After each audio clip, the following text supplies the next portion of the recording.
Chapter 12 Cleaning and Sanitizing. As a food protection manager, you must ensure that cleaners are stable and non-corrosive. You must be sure that cleaners are safe to use. Ensure that your staff is following the manufacturer's instructions and not substituting cleaners or detergents in place of another unless it's intended to be used the same way.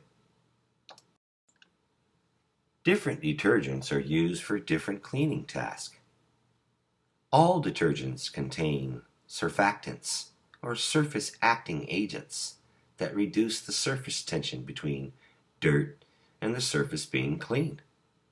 These allow the detergent to quickly penetrate or soften the dirt on the surface. General purpose detergents remove dirt from floors, walls, ceilings, prep surfaces, and most equipment. Heavy-duty detergents remove wax, aged or dried-on dirt, and baked-on grease. Degreasers have ingredients for dissolving grease. They work well on burned-on grease that ends up on backsplashes, oven doors, and range hoods and other equipment. Be sure to follow the manufacturer's instructions when working with cleaners and sanitizers. Delimers. They're used to break down mineral deposits and other dirt on the surface of steam tables and dishwashers. Abrasive cleaners have a scouring agent that helps scrub hard to remove dirt. They're also used to remove baked-on food. These type of cleaners can scratch surfaces though. Food contact surfaces must be sanitized after they have been washed and rinsed.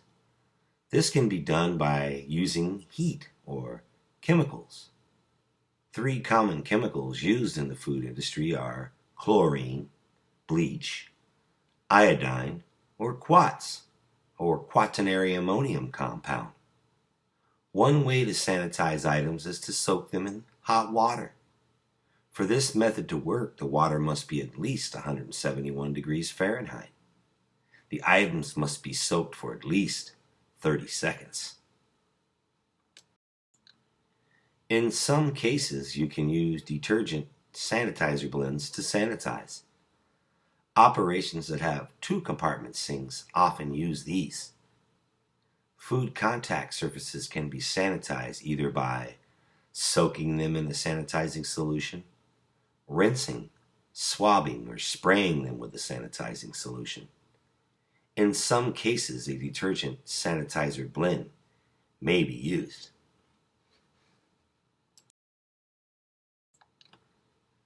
There are several factors that influence the effectiveness of chemical sanitizers. The most critical is concentration, temperature, contact time, water hardness, and pH. Sanitizer solution is a mix of chemical sanitizer and water. The concentration of this mix, the amount of sanitizer, is critical. If not enough sanitizer is used, this may make the solution weak or useless. If too much sanitizer is used, it will make the sanitizer too strong, unsafe, or corrode the metals. Concentration is measured in parts per million or ppm. To check the concentration of a sanitizer solution, use a test kit. Make sure it is made for the sanitizer being used. These kits are usually available from the chemical manufacturer or supplier. Hard water, food bits, and leftover detergent can reduce the sanitizer's effectiveness. Change the solution when it looks dirty or its concentration is too low. Check the concentration often. Temperature and contact time are crucial factors in sanitizer effectiveness. Be sure to follow the manufacturer's recommendation for correct temperature. The sanitizer must come in contact with the object for a specific amount of time. Minimum times differ for each sanitizer. Some other key issues with sanitizer effectiveness are water hardness and pH. Find out what your water hardness and pH is from your municipality. Work with your supplier to identify the correct amount of sanitizer to use. As a food protection manager, it is important that you know the common concentration and contact time for common sanitizers used in food service. For chlorine, the concentration is 50 to 99 parts per million with a contact time of 7 seconds or greater. The temperature of the solution varies based on the water pH. For iodine, the concentration range is 12.5 to 25 parts per million, with a contact time of 30 seconds. For quartz, we're told to follow the manufacturer's recommendations for concentration, and the contact time is 30 seconds. As with all chemicals, be sure to follow the manufacturer's recommendations. All surfaces must be cleaned and rinsed. This includes walls, floors, storage shelves, and garbage containers. However, any surface that touches food, such as a knife, a stock pot, cutting board, or prep table, must be washed, rinsed, and sanitized. To properly wash and sanitize a contact surface, you must, number one, scrape or remove food bits from the surface. Number two, wash the surface. Number three, rinse the surface. Number four, sanitize the surface. And number five, allow the surface to air dry. How and when to clean. Food contact surfaces must be cleaned and sanitized after they are used, before working with a different type of food, anytime the task is interrupted, after 4 hours if items are in constant use. Cleaning and sanitizing stationary equipment involves a few pre-steps and post-steps to our normal 5-step cleaning process. Number one, unplug the equipment. Number two, take the removable parts off, wash, rinse, and sanitize them by hand or run them through a dishwasher if allowed. Now we begin the 5 steps of cleaning. Scrape or remove the food from the surface of the equipment. Wash the equipment surface. Rinse the equipment. Sanitize the equipment surface. Make sure the sanitizer comes in contact with each surface. Allow all surfaces to air dry, and put the unit back together. Equipment holding and dispensing TCS food must be cleaned and sanitized every day unless otherwise indicated by the manufacturer.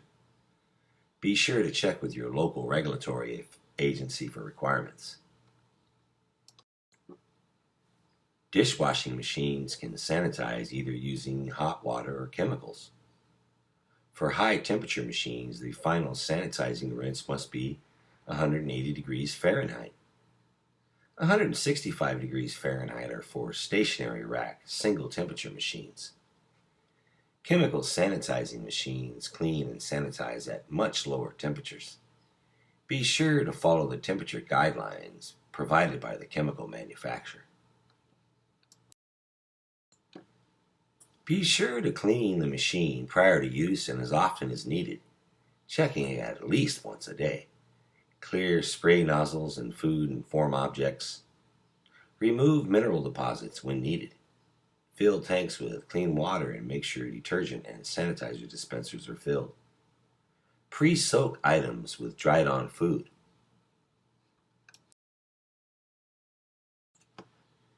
When using high-temperature dishwashing machines, provide staff with tools to check the temperature of items being sanitized.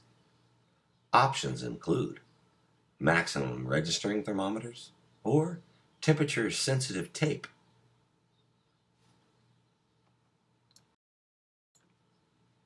Manual dishwashing. Setting up a 3-compartment sink. Prior to using the area, be sure to clean and sanitize each sink and drain board. Fill the first sink with clean water and a detergent, at least 110 degrees Fahrenheit. Fill the second sink with clean water.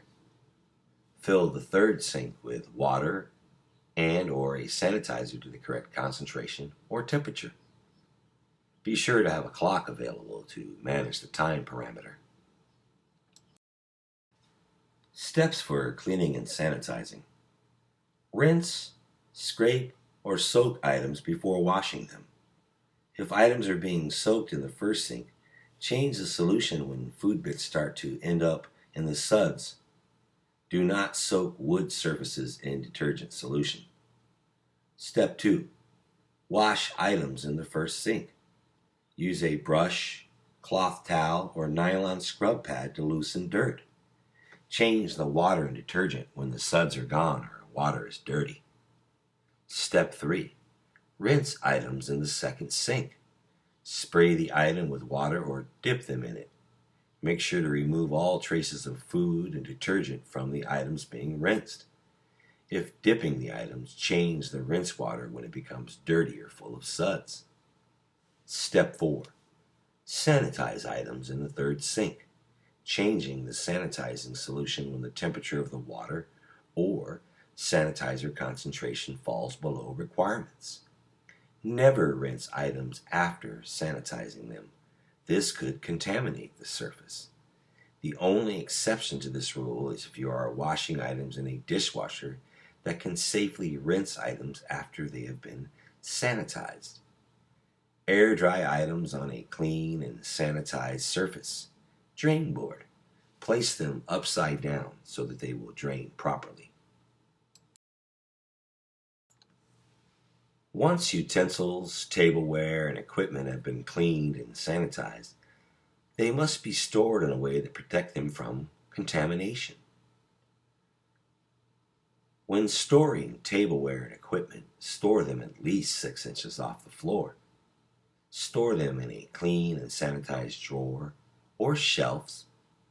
Store glasses and cups upside down on a clean and sanitized shelf or rack. Store flatware and utensils with handles up. Cover food contact surfaces of stationary equipment until ready for use. Clean and sanitize trays and carts used to carry clean tableware and utensils. When cleaning the premises, clean non-food contact surfaces regularly. Floors, ceilings, walls, equipment exteriors, etc. Prevent dust, dirt, and food residue and other debris from building up. If a person has diarrhea or vomits in the operation, these spills must be cleaned up in the correct way. Vomit and diarrhea can carry norovirus, which is highly contagious. Correct cleanup can prevent food from being contaminated. It will also help others from getting sick. The way you clean up these substances is different than the way you clean other items in the operation. Many jurisdictions require written cleanup procedures. Cleaning up after people who get sick is very particular. Storing cleaning tools and chemicals. Place them in a separate area away from food and prep areas. The storage area should have good lighting so chemicals can be easily seen. The storage area should have hooks for hanging cleaning tools. The storage area should have a utility sink for filling buckets and washing and cleaning tools, and a floor drain for dumping dirty water. Never dump mop water or other liquid waste into toilets or urinals. Never clean tools and sinks used for hand washing, food prep, or dishwashing.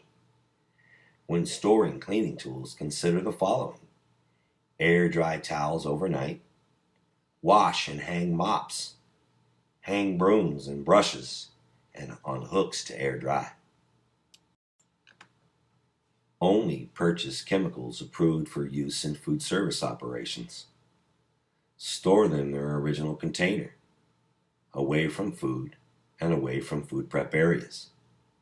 When transferring them to a new container, be sure to label them with their common name: cleaner, sanitizer, detergent. The Occupational Safety and Health Administration, OSHA, has requirements for using chemicals. OSHA requires chemical manufacturers and suppliers to provide a safety data sheet, or SDS, for each hazardous chemical they sell. SDS are often sent with the chemical shipment. You also can request them from your supplier or manufacturer. The staff has the right to see the SDS for any chemical they work with. Therefore, you must keep these sheets and have easy access to them. Develop a cleaning program. To develop an effective cleaning program, create a master cleaning schedule. Train your staff to follow it, monitor the program, and make sure it works. The master cleaning schedule should identify what should be cleaned, who should clean it, when it should be cleaned, and how it should be cleaned. List all cleaning jobs in one area, or list jobs in the order they should be performed. Assign each cleaning task to a specific individual. Staff should clean and sanitize as needed. Schedule major cleaning of food contact surfaces when service or food will not be contaminated. Monitoring the cleaning program.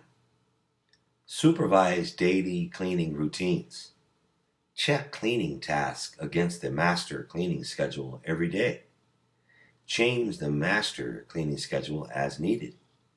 Ask for staff input on the program.